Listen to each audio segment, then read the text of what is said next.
Okay. అపోస్తల కార్యములు 1వ అధ్యాయము మొదటి 5 వచనాల్లో మనకి చాలా ప్రాముఖ్యమైనవి. అపోస్తల కార్యములు మొదటి అధ్యాయం మొదటి 5 వచనాలు. మొదటి 5 వచనాలు ఏమని రాబడిందంటే, ఓ థియోఫిలా, యేసు తాను ఏర్పరచుకున్న అపోస్తలులకు పరిశుద్ధాత్మ ద్వారా ఆజ్ఞాపించిన తరువాత ఆయన పరమునకు చేర్చుకొనబడిన దినము వరకు ఆయన చేయుటకును బోధించుటకును ఆరంభించిన వాటినన్నిటిని గూర్చి నా మొదటి గ్రంథంలో రచించి తిని, ఆయన శ్రమపడిన తర్వాత 40 దినముల వరకు వారికి అగుపడుచు దేవుని రాజ్య విషయములను గూర్చి బోధించుచు అనేక ప్రమాణములను చూపి వారికి తను తాను సజీవునిగా కనపరుచుకొనెను. ఆయన వారిని కలుసుకొని ఇలాగూ ఆజ్ఞాపించెను, మీరు యెరూషలేము నుండి వెళ్ళక నా వలన వినిన తండ్రి యొక్క వాగ్దానము కొరకు కనిపెట్టుడి. యోహాను నీళ్ళతో బాప్తిసము ఇచ్చెను, కానీ కొద్ది దినములలోగా మీరు పరిశుద్ధాత్మలో బాప్తిసము పొందేదరనెను. చిన్నగా ప్రార్థన చేసుకొని దేవుని వాక్యాన్ని మనం ధ్యానం చేద్దాం. మహాపరిశుద్ధమైన దేవా, మీకు లెక్కలేని వందనాలు స్తోత్రాలు చెల్లిస్తుంటున్నాం. మీ రాజులకు రాజు, ప్రభులకు ప్రభుడవు, దేవాతి దేవుళ్ళకు దేవుడవై ఉన్నందుకు మీకు వందనాలు దేవా. మరి మీరు మాకు చాలా దేవుడమైనందుకు మీకు వందనాలు చెల్లిస్తున్నాం దేవా. ఇంతవరకు మీరు మమ్మల్ని నడిపించి ఉన్నారు దేవా. మరి పాటల ద్వారా మీరు మహిమ పొంది ఉన్నారు. ఆరాధనలో దేవా, బలలో దేవాస్పరి కీర్తన వాక్యంలో మీరు తోడునీడుగా ఉన్నారు దేవా. మరి ఈ సమయం ముందు మీ వాక్యాన్ని మేము ధ్యానించాలని ఆశతో ఉన్నాం దేవా. మరి మీరు మమ్మల్ని నడిపించండి, మీరు మమ్మల్ని బలపరచండి దేవా. మీరు మాతో మాట్లాడమని అడగచ్చు, మా ప్రార్థన ఆలకించమని యేసు నామములో అడుగుచున్నాం తండ్రి, ఆమేన్. అపోస్తల కార్యములు అది చాలా ప్రాముఖ్యమైన పుస్తకం క్రైస్తవులకి.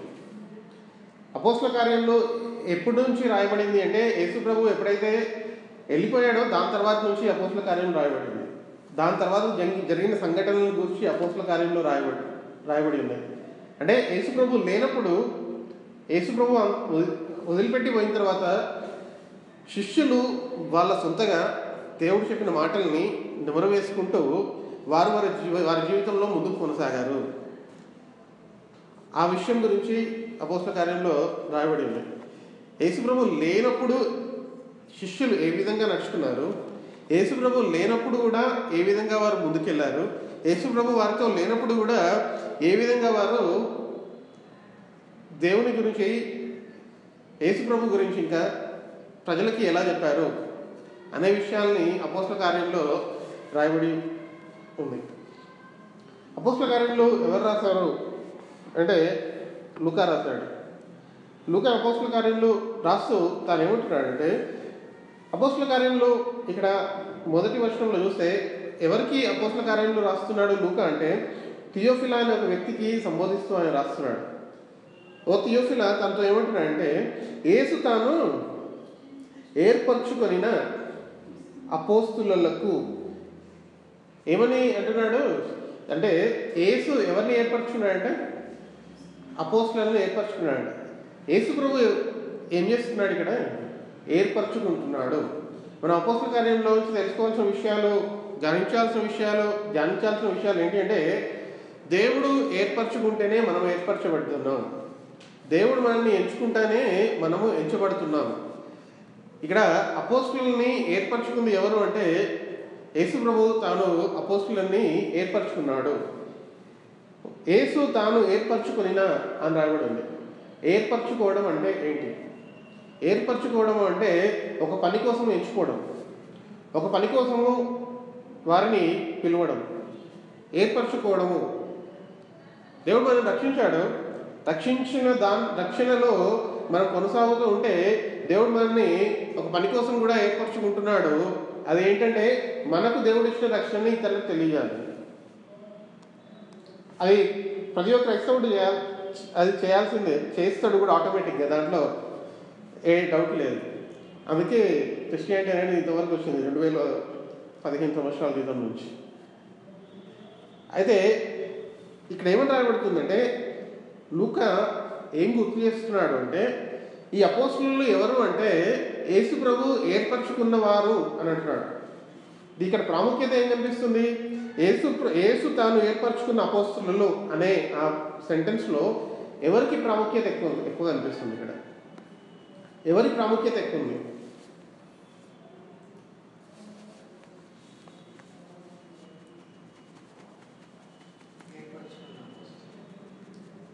ఏర్పరచుకున్న అపోస్తలులకి ప్రాముఖ్యత ఎక్కువ ఉందా?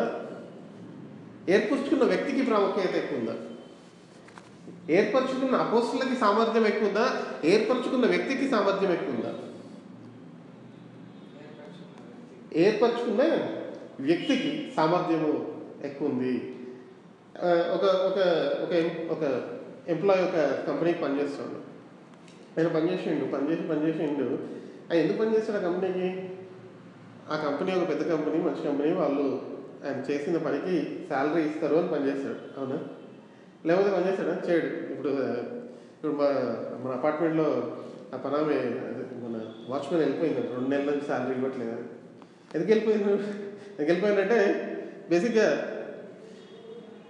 సామర్థ్యము, ఒక కంపెనీకి సామర్థ్యం ఉంటే ఆ కంపెనీకి పనిచేసి జనాలకు శాలరీ ఇవ్వబడుతుంది. ఇక్కడ ఎవరి గురించి రాయబడుతుంది అంటే యేసు తాను ఏర్పరచుకున్న అపోస్తలులు అని చెప్పబడుతుంది.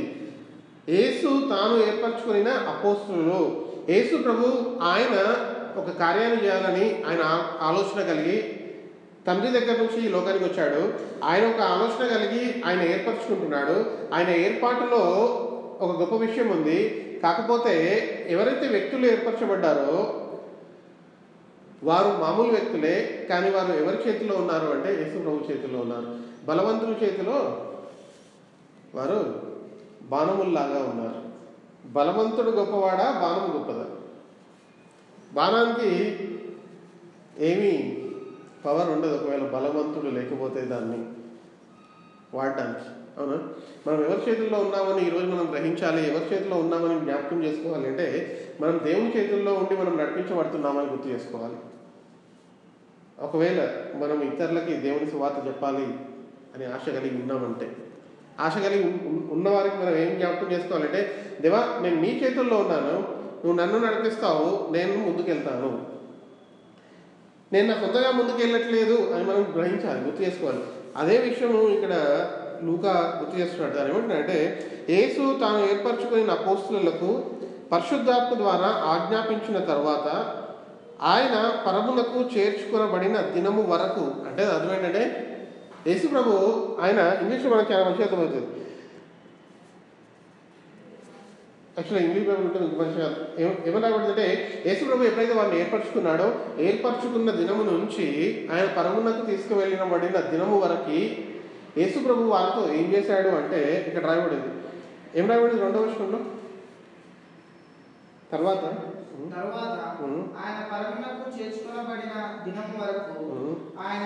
ఆయన చేయుటకును బోధించుటకును ఆరంభించిన వాటినన్నిటినీ గూర్చి ఏమి రాయబడిందంటే యేసు ప్రభు శిష్యులకు ఏమి బోధించాడంటే ఏమి చేయాలి, ఏమి బోధించాలి, ఆ విషయాలన్నింటినీ తెలియజేశాడంటే యేసు ప్రభు. శిష్యులకు ఏం తెలియజేశాడంటే ఏమి చేయాలి, ఏం బోధించాలి అనే విషయాల్ని లూకా సువార్తలో రాయబడి ఉన్నాయి. యేసు ప్రభు శిష్యులకు ఏం చేశాడంటే తేటపరిచాడు. అది అర్థం అవ్వాలి మనకు మొట్టమొదటిగా. ఆ అర్థం అవ్వకపోతే మనం ఎంత ప్రయాసపడినా మనం ఫలించలేము. అది అర్థం అవ్వాలి. అంతేకాకుండా మనము యేసు ప్రభు మత్తయి సువార్త ఆఖరి వచనంలో ఏమన్నాడు? ఆఖరి వచనంలో ఏమన్నాడు? ఒక చదువుతాం. ఆఖరి వచనంలో మీకు ఏ సంగతులను ఆజ్ఞాపించి తినో అవి వెళ్ళి మీరు ఇతరులకి చెప్పండి అన్నాడు. ఏమన్నాడు చూద్దాం. ఆ మత్తయి సువార్త ఆఖరి వచనం. నేను మీకు ఏ సంగతులను ఆజ్ఞాపించి తినో వాటినన్నిటినీ గైకొనవలనని అప్పుడు ఇంకేమన్నా ఇదిగో నేను యుగ సమాప్తి వరకు సదాకాలము మీతో కూడా ఉన్నానని. ఇప్పుడు శిష్యులకు మాట చెప్తున్నాడు. ఏమంటున్నాడంటే నేను మీకు ఏ సంగతులను ఆజ్ఞాపించుతునో, మీకు ఏ సంగతులు బోధించానో ఆజ్ఞాపించానో అవి వెళ్ళి మీరు ఇతరులకి ఆ విషయాలే చెప్పండి ఇతరులకు వెళ్ళి అంటున్నాడు. ఏ విషయాలు చెప్పమంటున్నాడు? ఏ సంగతులను మీకు ఆల్రెడీ నేను బోధించాను, ఆజ్ఞాపించాడంట దేవుడు. ఈ విషయాలు చేయాలి ఇవి అని. ఆ విషయాలను ఏం చేయమంటున్నాడు? ఇతరులకి బోధించమంటున్నాడు. ఇంకా ఏమంటున్నాడు అంటే, నేను మీతో సదాకాలము మీతో కూడా ఉన్నానని వారితో చెప్పాను అని రాబడింది. సదాకాలం మనతో ఆయన ఉంటాడు అని యేసుప్రభు ఇక్కడ ఒక అభయం ఇస్తున్నాడు. ఎవరు మనతో ఉన్నాడు? మనకి చాలాసార్లు ఏం గుర్తురాదంటే దేవుడు మనతో ఉన్నాడు అని గుర్తురాదు చాలాసార్లు. అందుకే మనం ఈ లోకంలో భయానికి గురి అయ్యి, ఒక వ్యక్తి క్రైస్తవుడిగా ఉండి కూడా భయానికి ఈ లోకంలో గురి అవుతూ ఉంటాడు అంటే అర్థం ఏంటంటే యేసుప్రభు నాతో ఉన్నాడని గుర్తుండదు వాళ్ళకి. గుర్తు అంటే రాకుండా పరిస్థితులు అలా వచ్చినప్పుడు మనం నిలబడాలి. గుర్తు రాకుండా అవుతుందంట. అందుకే అపోస్తల కార్యంలో ఏమని రాయబడిందంటే, లూకా మరి ముఖ్యంగా ఏం గుర్తు చేస్తున్నాడంటే, నేను లూకా సువార్తలో ఏమేమి రాశాను అంటే, యేసు ప్రభు ఏ విషయాల గురించి శిష్యులకు బోధించాడో, ఆజ్ఞాపించాడో, ఆరంభించిన ఏదైతే ఒక మిషన్ ఇంపాసిబుల్ ఉందో దాన్ని నేను రాశాను. యేసు ప్రభు ఆరంభించింది ఒక వ్యక్తి ఏమన్నాడంటే, ఈ లోకం మొత్తంలో ఎవరు బెస్ట్ మార్కెటింగ్ చేశారు అని ఒకవేళ ఆలోచించినట్టయితే యేసుప్రభు 12 శిష్యులు అంట. యేసుప్రభు గురించి, ఆయన గురించి వాళ్ళు MBA చేయలే వాళ్ళు ఏమి, కానీ బెస్ట్ మార్కెటింగ్ చేశారంట యేసుప్రభు గురించి. కేవలం 12 మంది యేసుప్రభు అనే వ్యక్తి గురించి, ఆయనే నిజమైన దేవుడు అని ప్రపంచానికి అంతటికీ వాళ్ళు స్టార్ట్ చేశారు తెలియజేయడం. అది స్టార్ట్ అయింది, అది కొనసాగుతుంది. అది ఎప్పుడు ఊహించబడుతుందంటే వాళ్ళు యేసుప్రభు వచ్చిన తర్వాత. అంత గొప్పగా వారిలో దేవుని యొక్క మాటలు ఎలా ముద్రింపబడ్డాయి, ఎలా వారి లోపలికి వెళ్ళాయి అని మనం గ్రహించాలి. ఆలోచించినట్టయితే అది ఎలా సాధ్యమైంది అని ఒకవేళ మనం ఆలోచించినట్టయితే దాని గురించి లూకా అపోస్తల కార్యంలో మొదటి 2 వచనాలలో మనం తెలియజేస్తుంది. నేను ఏ విషయాలు రాశాను అంటే, యేసుప్రభు ఏదైతే ఆరంభించాలనుకున్నాడో ఆ విషయాల గురించి నేను రాశాను అంటున్నాడు లూకా. ఏమన్నా యేసుప్రభు అంతే లేదా, ఆరంభించిన వాటిని అన్నిటినీ గూర్చి నా మొదటి గ్రంథంలో రచించి తిని, ఏదైతే ఆరంభించారో ఆ విషయాలన్నింటి గురించి నేను మొదటి గ్రంథంలో రచించాను. యేసుప్రభు ఏదైతే శిష్యులకు బోధించాడో, ఏర్పరచుకున్న తర్వాత ఆరోహణం అయ్యే వరకు ఏవైతే విషయాలు చెప్పాడో అవన్నీ నేను రాశాను. అవన్నీ బోధించుటకు, తెలియజేయటకు అవన్నిటినీ అక్కడ రాయబడి ఉన్నాయి. ఇప్పుడు నేను ఇంకొన్ని విషయాల్ని నీకు తెలియజేయాలనుకుంటున్నాను అని లూకా సువార్త, లూకా అపోస్తల కార్యాన్ని ప్రారంభిస్తున్నాడు. ఇప్పటివరకు చెప్పిన సంగతులు ఇవి లూకా సువార్తలు. ఇప్పుడు చెప్పబోయే సంగతులు అవి ఇంకా చాలా ప్రాముఖ్యమైనవి. ఎందుకంటే యేసుప్రభు లేడు. ఇప్పుడు యేసుప్రభు చెప్పాడు చేయమని. ఈ లోకంలో ఉన్న 12 మంది శిష్యులు వారు ముందుకు ఎలా వెళ్తున్నారు అది మీకు తెలియజేయాలనుకుంటున్నాను. వారు ఎలా ముందుకు వెళ్ళారు అని ప్రపంచానికి తెలియజేయాలి అని ఇదిగో లూకా ఈ అపోస్తల కార్యాన్ని మొదలు పెడుతున్నాడు. అది స్టార్ట్ చేస్తున్నాడు అపోస్తల కార్యాన్ని. అంత గొప్పగా లూకా దేవుని వాక్యాన్ని ఆయన గ్రహించాడు, గుర్తించాడు. లూకా ఆయన వైద్యుడు అని మనకు తెలుసు. అదేమన్నా ఆయన పౌలుతో పాటు కూడా అటు ఇటు ప్రయాణంలో కూడా తో పాటు తిరిగాడు. ఎవరు? లూకా పౌలుతో పాటు కూడా తిరుగుతాడు. పౌలు ఒక విషయంలో, ఒక సన్నివేశంలో ఆయన లూకా పక్కన డాక్టర్ ఉన్నాడు. కాబట్టి ఒక వ్యక్తిని ఆయన స్వస్థపరుస్తాడు పౌలు. లూకా డాక్టర్ ఉన్నది, లూకా డాక్టర్ అంట. సో ఈ లూకా ఎంత ఖచ్చితంగా, ఎంత జాగ్రత్తగా ఈ విషయాన్ని మనకు తెలియజేస్తున్నాడని గమనిస్తుంది. అయితే 3వ వచనం చూస్తే, ఆయన శ్రమపడిన తర్వాత 40 దినముల వరకు వారికి అగపడుచు దేవుని రాజ్య విషయములను గూర్చి బోధించుచు. ఇప్పుడు యేసుప్రభు చనిపోయాడు అనగానే శిష్యులకు అంతా నిరుత్సాహం అయిపోయింది. నిరుత్సాహం అయిపోయి ఎవరి పనిలోకి వారు వెళ్ళిపోయారు. కానీ ఒకటేసారి మళ్ళీ యేసుప్రభు వారికి ప్రత్యక్షం అవ్వగానే ఒక వ్యక్తి ఏమంటాడంటే, నా దేవా నా ప్రభువా అంటాడు తోమా ఏమంటాడంటే, ఆయనలోకి ఒక గొప్ప ఆశ్చర్యకరమైన విషయము ఆయనలోంచి కనిపిస్తూ ఉంటుంది. ఏమంటాడంటే సడన్గా చూడంగానే నా దేవా నా ప్రభువా అంటాడు. మరలా ఎక్కడి నుంచో వారికి ఒక బలము, శక్తి వస్తుంది. యేసుప్రభు కనబడంగానే. యేసుప్రభు చనిపోయిందంటే వెలుపలలో వాళ్ళు వెళ్ళిపోయారు. మళ్ళీ యేసుప్రభు కనబడంగానే ఒక బలము, ఒక శక్తి ఎక్కడి నుంచో వచ్చింది. నా దేవా నా ప్రభు అంటాడు. అయితే ఇప్పుడు ప్రశ్న ఏంటంటే, అక్కడ పాయింట్ ఏంటంటే, యేసుప్రభు మరలా వారితో ఉండడానికి రాలేదు. చనిపోయి తిరిగి లేచి ఆయన పరలోకానికి వెళ్ళడానికి, ఆయన నేను తిరిగి లేచాను రుజువు చేసుకోవడానికి వచ్చాడు. ఆ 40 రోజులు యేసుప్రభు వారికి ఏం బోధించాడు అంటే, ఆయన శ్రమ పడిన తర్వాత 40 దినముల వరకు వారికి అగుపడుచు దేవుని రాజ్య విషయమును గురించి బోధించుచు అనేక ప్రమాణములను, ఏమని రాసిందంటే అనేక ప్రమాణములను చూపి వారికి తను తాను సజీవునిగా. ఓకే, ఇప్పుడు మనం ఇంకొక విషయము ఏం గ్రహించాలి, ఏం గుర్తు చేసుకోవాలి అంటే, మన దేవుడు ఆయన సజీవుడై ఉన్నాడు అని మనం గ్రహించాలి. అది చాలా ప్రాముఖ్యమైన విషయం. మనము సజీవుడైన దేవుడిని మనము పూజిస్తున్నాము, ఆరాధిస్తున్నాము. ఆయన సజీవుడిగా ఉండి ఆయన తన కనుదృష్టి మన మీద ఉంచి ఉన్నాడు అని మనం గ్రహించేవారిగా ఉండాలి. ఎల్లప్పుడూ మనం గుర్తుపెట్టుకునేవారిగా ఉండాలి.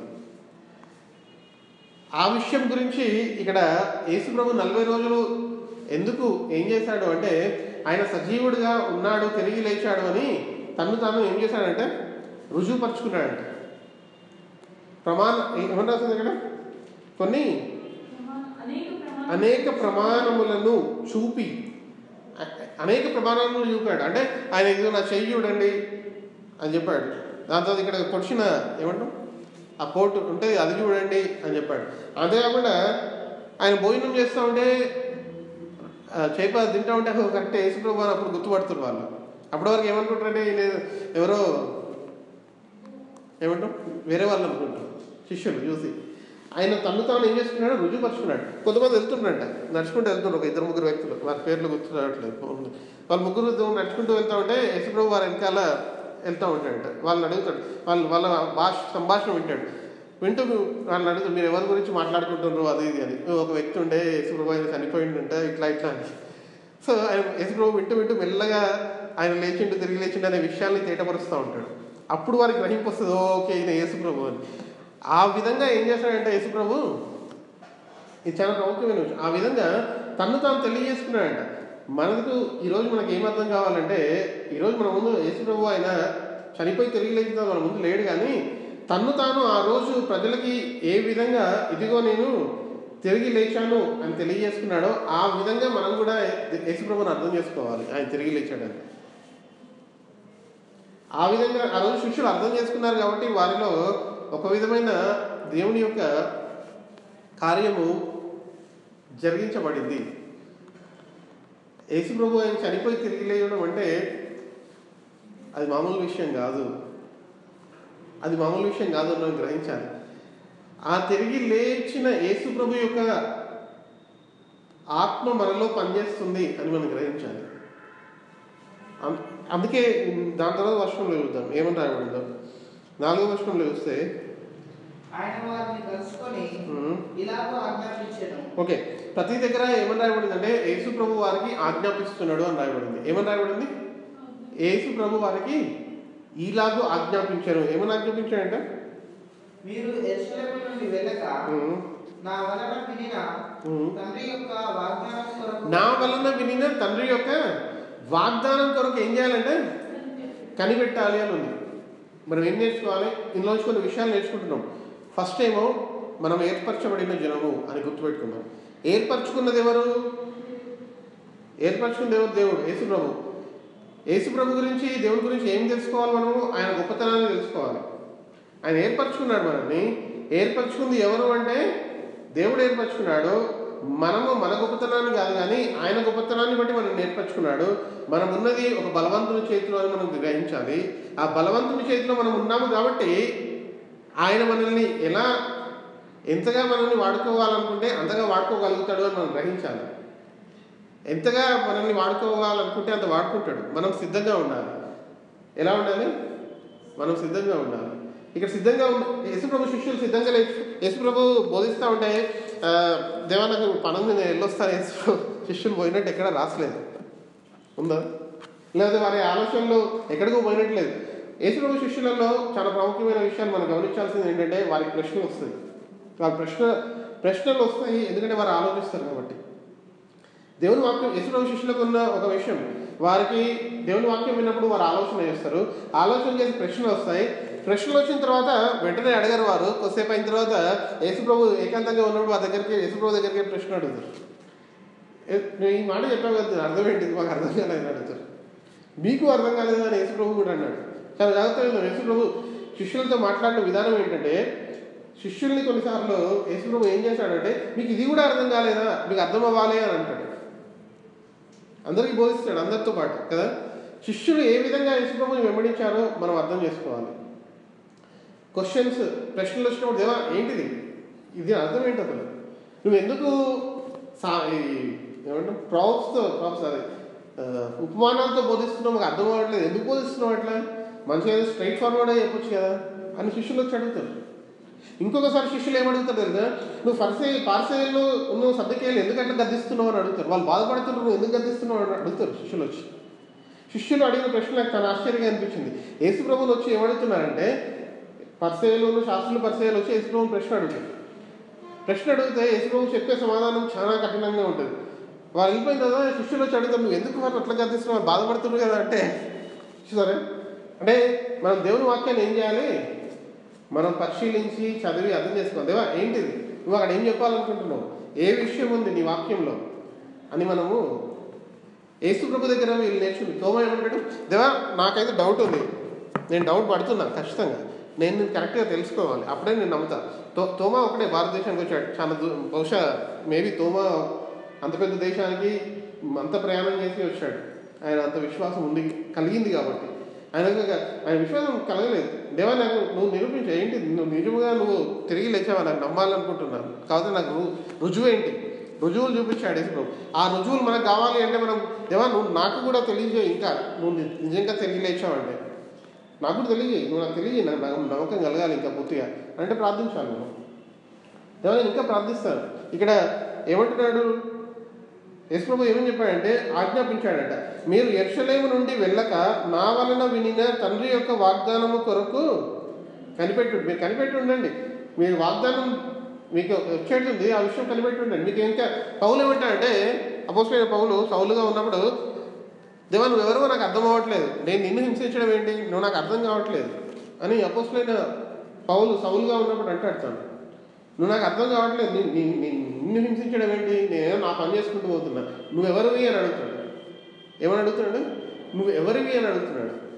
ఒకవేళ మనం యేసుప్రభు ఇంకా మనకు పూర్తిగా అర్థం కాకపోతే, దేవా నువ్వు ఎవరివి, నాకు పూర్తిగా అర్థం చెప్పి, నాకు పూర్తిగా తెలియజేయి. సరే రక్షణ గురించి నా విషయం గురించి నేను తెలుసుకున్నాను. ఒక దైవజనుడు బోధిస్తూ ఆయన ఏమన్నా అంటే, ఆయన గొప్ప దైవజనుడు ఆయన దగ్గరకు వచ్చి ఒక వ్యక్తి భారతదేశంలో అడిగాడంట, మీ యేసుప్రభు సరే చాలా గొప్ప విషయం అంటే గొప్ప వ్యక్తి అయి ఉండొచ్చు, నేను హిందువుని, మీ యేసుప్రభు చాలా గొప్ప వ్యక్తి అయి ఉండొచ్చు, ఆయన బహుశా వచ్చి శిలువ మీద చనిపోయి రక్తం కాల్చాడంటే ఆయన రక్తం ద్వారా 1000 మందికి రక్షణ వచ్చిందంటే నేను నమ్ముతాను. సరే 1000 కాదు 10,000 మంది అనుకుందాం, 10,000 కాదు 1,00,00,000 మంది అనుకుందాం, మీరెందుకు బోధిస్తున్నారు ఇట్లా తరతరములకి పుట్టిన ప్రతి ఒక్క వ్యక్తికి ఆయన రక్తం కార్చిన ద్వారా పాప క్షమాపణ వస్తుందని ఎలా బోధిస్తున్నారు అని ఆ వ్యక్తి వచ్చి ప్రశ్న అడిగాడు. ఆయన భారతదేశమైన అంటే ఒక వ్యక్తి ఫారినర్ బోధించడానికి వచ్చినప్పుడు పెద్ద దైవజనుడు రైనాడ్ బొంగే ఆయనని ఒక ఇండియన్ ఒక ప్రశ్న అడిగింది, మీరు ఇలా బోధిస్తున్నారు కరెక్ట్, సరే మా అంటే యేసుప్రభు 10,000 మందికి రక్తం సరిపోద్దేమో ఆయన కార్చిన రక్తం, లేదా 20,000 మందికి 30,000 మందికి 1,00,000 మందికి మా అంటే 1,00,00,000 మంది అనుకుందాం, సరే ఎంత ఎక్కువకైనా కూడా మీరు తరతరము ఈ ప్రపంచానికి అంతా ఎలా సరిపోతుంది అని ప్రశ్న అడిగినప్పుడు ఆయన వాక్యం ద్వారా ఒక మెసేజ్ ఉంది దాని ఆ అంశం మీద. మనకు ప్రశ్నలు రావాలి తప్పకుండా ప్రశ్నలు వస్తేనే మనం ముందుకు వెళ్ళగలుగుతాం. ప్రశ్నలు రాకుండా ఇదిగో దేవా నీ వాక్యం నాకు అర్థమవుతుంది అంటే అర్థం కాదు, వాక్యం అర్థం కాదు, మనకి ఎలా జరిగిందో అర్థం కాదు, ఎలా అంటే అర్థం అవ్వచ్చు కావాలి ఇది సాధ్యమా అనే విషయం అర్థం కాకపోవచ్చు. ఇప్పుడు ఆ వ్యక్తి ఏం ప్రశ్న అడిగాడంటే, మొత్తం ప్రపంచానికి తరతరంలో వరకు యేసుప్రభు ఒక్కటి చేసిన త్యాగం నుంచి ఎలా పాప క్షమాపణ వచ్చింది అనే ప్రశ్న. మనం వేచి ఉండాలి, దేవుని సన్నిధిలో మనం కనిపెట్టాలి, మనం వేచి ఉండి అడగాలి. దేవా నాకు అర్థం అవ్వట్లేదు ఈ విషయం, నీ బైబిల్లో ఒక మాట ఉంది, ఈ మాట నన్ను విచిత్రంగా అసలు నాకు ఈ విచిత్రంగా ఉంది, ఒక విషయం ఏంటంటే, ఫస్ట్ ఆఫ్ ఆల్ మొట్టమొదటిగా ఒక వ్యక్తి బయట వ్యక్తి వింటే అందరూ పాపులే, ఏ భేదం లేదు అంటే నేను పాపిరా అని ఫస్ట్ ప్రశ్న వస్తుంది ఆ వ్యక్తిలోంచి. నేను ఎట్లా పాపిని అవుతా, నువ్వు ఎట్లా అంటున్నావు నన్ను అని అడిగే, అవునా కదా? కానీ మనం వాళ్ళకి తెలియాలి. ఏం తెలియాలి? ఇదిగో బాబు, మన ఆలోచన అంతా పుట్టంగానే మనకు ఎట్లా కలుగుతుంది, దేవా నాకు మాట్లాడి ఆ టైంలో నేను ఏం మాట్లాడాలో అని మనము కనిపెట్టుకుని ఉండాలి. ఈ విషయం గురించి మనం అడగాలి దేవుణ్ణి. దేవా ఇదిగో నువ్వు నన్ను అభిషేకించు, నువ్వు నన్ను నీ నోటి మాటలు నాలో ఉంచు. దేవుని వాక్యంలో మత్తయి సువార్తలో ఏమంటే, ఇదిగో మీరు ఏం మాట్లాడాలో మీరు ఆలోచించాల్సిన అవసరం లేదు. ఒకవేళ మీరు నాతో పాటు నన్ను వెంబడించి ఉన్నట్టయితే, నాతో పాటు నడిచినట్టయితే, మీరు రాజుల ముందు ఉన్నప్పుడు, అధికారుల ముందు ఉన్నప్పుడు మీరు ఏం మాట్లాడాలో పెద్ద ఆలోచించాల్సిన అవసరం లేదు. ఆ టైంకి మీకు వెంటనే నేను మీకు మాటలు అందిస్తాను దేవుని వాక్యంలో రాయబడింది. మత్తయి సువార్తలో యేసుప్రభు శిష్యులతో అంటాడు, వెంటనే మీకు ఆ సమయంలో మీకు అందిస్తా అంటాడు. అపోస్తలుడైన పౌలుతో ఏమంటాడంటే, మొదటిసారి నువ్వు బాగా మంచిగా చేసావు అందరి దగ్గర, ఎక్కడ ఏమంటాం రాజు ముందు, మిగతా వాళ్ళందరి దగ్గర, కౌన్సిల్ ముందు మంచిగా ప్రవర్తించావు, చాలా బాగా నా గురించి సాక్ష్యం ఇచ్చావు. నెక్స్ట్ ఇంకో ప్లేస్ కూడా తీసుకెళ్తున్నా, అక్కడ కూడా నువ్వు ఇలానే నా గురించి సాక్ష్యం ఇయ్యని అంటాడు అపోస్తలుడైన పౌలుతో. ఆఖరి రోజులలో అపోస్తలుడైన పౌలు యొక్క. సో ఇక్కడ శిష్యులు ఎవరి కోసం కనిపెట్టారు? దేవుని యొక్క బలం కోసం కనిపెట్టారు. ఎవరి గురించి?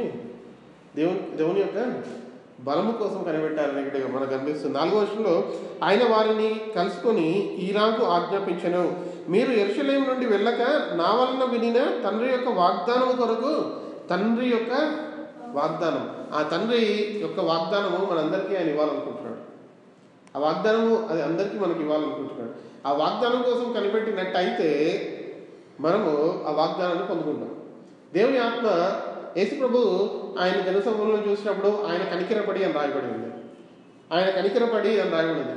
కనికరపడి కళ్ళు బాగు చేస్తాడు, కనికరపడి వారికి భోజనం ఇస్తాడు, కనికరపడి వారిని స్వస్థపరుస్తాడు, ఇంకా కనికరపడి వారికి బోధిస్తాడు దేవుని వాక్యాన్ని అని కనికరపడి ఉంది. ఆ కనికరము హృదయము, ఆ కనికరము గల దేవుని ఆత్మ మనలోకి ప్రవేశించాలి అంటే మనం వేసి ఉండాలి, కనిపెట్టాలి. యోహాను దేవుని ఆలయంలో పోతుండే ఒక కుంటివాడు అక్కడ ఉంటే అడుగుతాడు, కుంటివాడు నాకు ఏమైనా వేయండి. కుంటివాడు అడుగుతాడు, నాకు మా దగ్గర ఏమీ లేదు కానీ మాకు ఏదైతే ఉందో మేము ఏదైతే కలిగి ఉన్నామో అది మీకు ఇస్తాము అని అంటారు. వాళ్ళు అక్కడ ఆయన మీద కనికరపడి కదా. సో మనం దేనికోసం కనిపెట్టాలి? ఏ విషయం కోసం కనిపెట్టాలి? దేవుని బలం కోసం, దేవుని ఆత్మ కోసం కనిపెట్టాలి. దేవా నువ్వు నన్ను నీ ఆత్మతో అభిషేకించి నువ్వు నడిపించు, నీ విషయం పూర్తిగా తెలియజే నాకు. పౌలు క్లారిటీ అడుగుతాడు. ఏమడుగుతాడంటే, నేను నిన్ను హింసించడం ఏంటి, నేను నా పని చేసుకుంటూ నేను వెళ్తున్నాను, నువ్వు ఎవరి వస్తువు అని అడుగుతాడు. మనకి యేసు ప్రభు గురించి ఇంకా బహుశా ఏ వ్యక్తికి 100% క్లారిటీ ఉండదు. బట్ మనం ఇంకా అడుగుతూ వెళ్ళాలి. దేవా నీ గురించి నాకు తెలియజేయి, నువ్వు ఏమై ఉన్నావో తెలియజేయి, నీ సామర్థ్యం ఏంటి, నువ్వు నాలో ఉంటే నేను ఏ పని చేయగలుగుతా, నువ్వు నా ద్వారా ఏం చేయాలనుకుంటున్నావు, నువ్వు నన్ను ఎలా ముందుకు నడిపించాలనుకుంటున్నావు, నేను పూర్తిగా ఇంకా ఎక్కువగా తెలుసుకోవాలనుకుంటున్నా. మీరు దేవుని వాక్యాన్ని పరిశోధించండి, నా గురించి మీకు ఇంకా తెలియబడుతుంది అని దేవుని వాక్యంలో ఉంది. సో యేసు ప్రభు గురించి తెలుసుకోవాలి, యేసు ప్రభు గురించి ఇంకా ఎక్కువగా మనం గ్రహించాలి. అందుకే కనిపెట్టండి అని ఇక్కడ ఏమంటున్నాడు, యేసు ప్రభు శిష్యులకి ఆజ్ఞాపించాడంట. దాని తర్వాత 5వ వచనంలో చూస్తే, యోహాను నీళ్లతో బాప్తిసము ఇచ్చెను గాని కొద్ది దినములలోగా మీరు పరిశుద్ధాత్మలో బాప్తిసము పొందెదరనెను. యేసు ప్రభు ఖచ్చితంగా చెప్తాడు వాళ్ళ శిష్యులకి. ఏమంటాడంటే, ఇదిగో నేను వెళ్ళుట మంచిది, నేను వెళ్ళుట మీకే శ్రేయస్కరము, నేను వెళ్ళిన ఎడల వేరే ఒక ఆదరణకర్త మీకు పంపిస్తాను, అది మిమ్మల్ని సత్య స్వరూపంలోకి నడిపిస్తుంది అని చెప్తాడు. సత్యంలో ఇంకా ఎక్కువ విషయాలు తెలియజేస్తుంది, నా గురించి ఇంకా ఎక్కువ విషయాలు తెలియజేసి మిమ్మల్ని బలపరిచి ముందుకు నడిపిస్తుంది. ఇదిగో ఆ ఆదరణకర్త కొరకు శిష్యులు వేసి ఉన్నారట. సో ఆ ఆదరణకర్త కోసం మనం వేచి ఉండాలి. ఆ ఆదరణకర్త మనల్ని నడిపిస్తున్నాడు అంటే మనలో దేవుని పని కోసము ఆలోచనలు అవి రెట్టింపు అవుతూ ఉంటాయి కానీ తగ్గవు. ఏమవుతూ ఉంటాయి? రెట్టింపు అవుతూ ఉంటాయి, కానీ అవి తగ్గవు. కొన్నిసార్లు ఆలోచనలు ఎలా వస్తాయంటే చాలా వింతగా మనకి ఇప్పుడు ఈరోజు క్రికెట్ మ్యాచ్ ఉంది ఫర్ ఎగ్జాంపుల్ అనుకుందాం, అంటే ఉంది ఆల్రెడీ. కొందరికి ఆలోచనలు వస్తాయి, ఎలా నేను ఈ క్రికెట్ మ్యాచ్ చూడడానికి నా సండే సర్వీస్ని అడ్జస్ట్ చేసుకోవాలి అని ఆలోచిస్తారు. ఇప్పుడు ఏం ఆలోచన వచ్చింది అక్కడ? ఇంపార్టెన్స్ ప్రయారిటీ ఎక్కడికి వెళ్తుంది? వెళ్తుందంటే దేవుని పనిని అడ్జస్ట్ చేసుకోవడము వేరే దానికోసం. వేరేది అడ్జస్ట్ చేసుకోవచ్చు దేవుని పని కోసం కదా. సో అట్లా అంటే మనకి అలాంటి పరిస్థితులలో మనం వెళ్ళినప్పుడు దేవా నువ్వు నన్ను నడిపించు, నువ్వు నన్ను ఎలా ముందు తీసుకెళ్ళు అని మనము దేవుని బలం కోసం, దేవుని నడిపింపు కోసం, దేవుడిచ్చిన ఆజ్ఞల్ని పాటించడం కోసం మనము గ్రహించాలి. ఈ వాక్యము యాక్చువల్లీ నేను దేవుని కోసం ఇంకా బలంగా ఒక అడుగు ముందుకేయడానికి ఈ మొదటి 5 వచనాలు నన్ను చాలా గొప్పగా బలపరిచాయి. ఒకరోజు మా కజిన్ వాట్సన్ ఆయన గుంటూరులో బైబిల్ ట్రైనింగ్ చేస్తుంటే ఫోన్ చేసి ఏమన్నాడంటే, ఒక గొప్ప దైవజనుడు వచ్చిండు బైబిల్ కాలేజీలో, ఈ గుంటూరుకి బైబిల్ కాలేజీలో 5 days సెమినార్ ఉంది, నువ్వు వస్తే మంచిగా నువ్వు బలపడతావు అంటే సరే అని నేను వెళ్ళినప్పుడు టిఎల్ ఆస్బోర్న్ అనే ఆయన అప్పటివరకు తెలియదు. ఆ వ్యక్తి గురించి చూసినట్టయితే తాను ఎన్నో ప్రపంచ దేశాల్లో తాను దేవుని సేవ చేసి అక్కడికి వచ్చి బోధించడానికి ఆయన ఆఖరి రోజులలో ఉన్నాడు. ఇంకా ఆయన 80s ఇక్కడ ఉన్నాడు. ఇప్పుడు చనిపోయాడు లాస్ట్ 2 years బ్యాక్. అప్పుడు ఆ 80s ఎప్పుడో ఉన్నాడు. ఆయన వాక్యం విన్నప్పుడు ఆయన ఏం బోధించాడంటే, నా జీవితకాలం అంతా నేను మీకు తెలియజేయాల్సింది ఏంటి అంటే, ఇది అపోస్తల కార్యంలో నుంచి మొదటి అధ్యాయము, ఈ మొదటి విషయాల్ని మీరు ఒకవేళ గ్రహించినట్టయితే మీరు దేవుని కోసం బలంగా వాడబడతారు అని చెప్పాడు. ఈ మొదటి అధ్యాయము, మొదటి విషయాన్ని ఆయన ఇదే బోధించాడు. ఈ 5 వచనాలనే బోధించాడు. అప్పుడు నేను ఆ రోజు పొందుకున్న ఎదుగు ఆ మాటలు విన్న తర్వాత నాలో కలిగిన ఆ ప్రేరేపణ, నేను ఇప్పటికీ ఆ సన్నివేశం మర్చిపోలేను, ఆ మాటలు మర్చిపోలేను, ఆయన మొహం మర్చిపోలేను. ఆయన వయసు 80 సంవత్సరాల పైన. ఆయన చెప్పే విధం చూసినట్టయితే ఆయనలో దేవుడు అంత బలంగా వాడుకుంటున్నాడు. కాకపోతే ఆయన స్వరం రావట్లేదు, కానీ ఆయన చెప్పగలుగుతున్నాడు, చెప్పాలనుకుంటున్నాడు. అక్కడ వచ్చిన వారు ఎంతో అది పెద్ద టెంట్ అన్నట్టు, అంటే షామియా అన్నట్టు అయిపోతే మామూలుగా ఇట్లా స్ట్రైట్గా ఉంటుంది కదా. ఆ పెద్దగా ఎంతోమంది పాస్టర్స్ వచ్చిండ్రు, ఎంతోమంది వచ్చిండ్రు. అక్కడికి శ్యామ్ కిషోర్ బ్రదర్ వచ్చిండు, సతీష్ కుమార్ బ్రదర్ వచ్చిండు వాక్యం చెప్పడానికి, పంచుకోవడానికి. వాళ్ళిద్దరు ఆయన ద్వారా బలపరచబడ్డారంట, శ్యామ్ కిషోర్, సతీష్ కుమార్ బ్రదర్. నేను ఆశ్చర్యమైన వాళ్ళు వచ్చి అక్కడ వాక్యం వాళ్ళు కూడా వచ్చి అక్కడ వాక్యం పంచుకున్నారు. అప్పుడు నేను అనుకున్నా, దేవా ఈ వాక్యం వినడానికి నువ్వు నాకు అవకాశం ఇచ్చావు. నా జీవితంలో ఒక టర్నింగ్ పాయింట్ లాగా నాకు అనిపించింది ఈ వాక్యము. నీ వాక్యాన్ని నేను తప్పకుండా నెమరువేస్తా, ఇంకా అని నేర్చుకుంటా అని అనుకుని అపోస్తల కార్యంలో మొత్తం చదివితే ఈ అపోస్తల కార్యంలో మొత్తం దీన్ని ధ్యానించాలి అని ఒక ఆశ కలిగింది. మొత్తం ధ్యానించినప్పుడు ఇంకా బలమైన ప్రేరేపణ వచ్చింది. బహుశా ఆ కాలంలో ఆ టైంలోనే ఆ యూత్ మీటింగ్ స్టార్ట్ అయింది. ఫస్ట్లో ఇంటి దగ్గర యూత్ మీటింగ్ స్టార్ట్ అయింది. సో అట్లా దేవుడు అలా నడిపించాడు అన్నట్టు. అపోస్తల కార్యంలో ఈ మొదటి విషయాలు ఏవైతే రాయబడి ఉన్నాయో అవి చాలా ప్రాముఖ్యమైన విషయాలు. ఆ ప్రాముఖ్యమైన విషయాలు మనము ఒకవేళ ధ్యానించినట్టయితే, దేవా నాకు ఈ విషయాల గురించి తెలియజేయి, నీ వాక్యంలో ఏమైతే రాయబడి ఉందో, ఏమైతే చెప్పబడి ఉందో ఇవి నాకు అర్థం అవ్వాలి. మనం దేవుని వాక్యం 10 సార్లు కొన్ని చదవచ్చు, 100 సార్లు చదవచ్చు ఫస్ట్ నుంచి లాస్ట్ వరకు. బట్ చదివి దేవుని కోసం ఏమీ ప్రయాస పడకుండా ఉన్నట్టయితే అర్థం మనకేం అర్థం కాలేదు అన్నట్టు కదా. సో కొన్నిసార్లు మనం దేవుని వాక్యం చదవడానికి చదువుకుంటూ వెళ్తూ ఉంటాం, బట్ ఏం అర్థం కాకపోతే ఎట్లా? మనం ధ్యానించాలి. అందుకే మనం దేవుని వాక్యాన్ని మనం ధ్యానించడం మనం మొదలు పెట్టాలి. ఇంకొక మంచి అలవాటు ఏంటంటే దైవజనుల యొక్క పుస్తకాలు చదవాలి. దైవజనుల యొక్క పుస్తకాలు ఆ అలవాటు ఒకవేళ దేవుని కోసం ఆశ ఉంది, వాడబడాలంటే అలవాటు చేసుకోవాలి. ఇజ్రాయెల్ మనకు బుక్ ఇచ్చారు, చదివినా? ఏదా అమ్మ బుక్ ఇచ్చిన పేరు మర్చిపోయిండు, బుక్ ఇచ్చినట్టు కూడా మర్చిపోయిండు. ఏం పేరు కదా. సో ఈ కొన్ని మాటలు మనము గ్రహించి మనం ఈ మాటల గురించి ప్రార్థన చేద్దాం. మొదటి 5 వర్షాల గురించి మనం ప్రార్థనలో ఉన్నాం.